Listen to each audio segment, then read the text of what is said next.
Menteri Kebudayaan RI Fadlizon prihatin dan menyayangkan tindakan massa berdemo anarkis dengan melakukan perusakan tempat-tempat bersejarah dan museum di beberapa tempat di tanah air, seperti Gedung Cagar Budaya Geraha di Surabaya, Gedung Cagar Budaya Tingkat Bandung, dan Bagawan Tabari Kediri.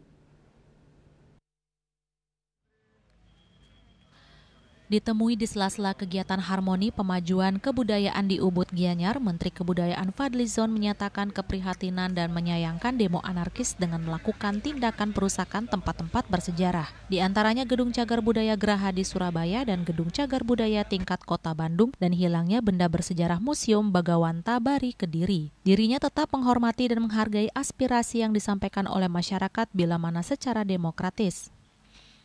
Pihaknya menyampaikan pendapat sebagai hak konstitusional yang melekat. Menyikapi perkembangan tersebut, Kementerian Kebudayaan menyesalkan perbuatan anarkis dan destruktif yang dilakukan pihak yang tidak bertanggung jawab. Apalagi yang dirusak seperti museum bukan hanya ruang koleksi benda bersejarah, melainkan juga simbol memori kolektif masyarakat. Karena itu segala bentuk gangguan dan vandalisme terhadap museum adalah kerugian besar bagi bangsa. Sangat menyesalkan adanya perusakan, bahkan juga penjarahan terhadap artefak yang ada di museum di Kediri, karena bagaimanapun ini adalah warisan budaya kita semua. Itu seharusnya tidak menjadi sasaran dari misalnya kemarahan atau yang lain-lain.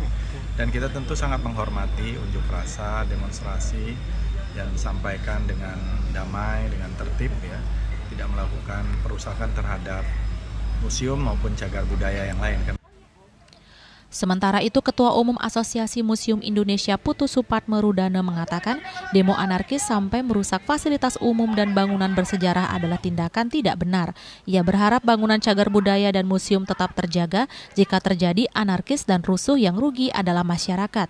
Sejauh ini kondisi di Bali sendiri masih kondusif dan terjaga keamanannya. Adanya negara lain sampai mengeluarkan travel warning ini jelas akan merugikan Provinsi Bali sebagai daerah destinasi pariwisata dunia.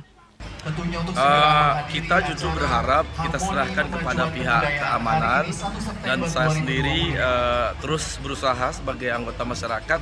Kita berusaha bersama menjaga ketertiban di masyarakat, secara khusus juga menjaga museum dan bangunan cagar budaya. Karena saya sebagai Ketua Asosiasi Museum, kita berharap masyarakat juga turut membantu, karena di Bali kita punya desa adat dan lainnya, inilah yang kita berharap untuk menjaganya. Pak, selaku stakeholder pariwisata ini khawatir nggak Pak dengan adanya travel warning dari beberapa negara nih Pak? Kita tentu nanti pihak yang berwenang berwajib harus melakukan komunikasi bahwa di Bali sebetulnya semuanya masih kondusif dan aman. Winata, Bali TV.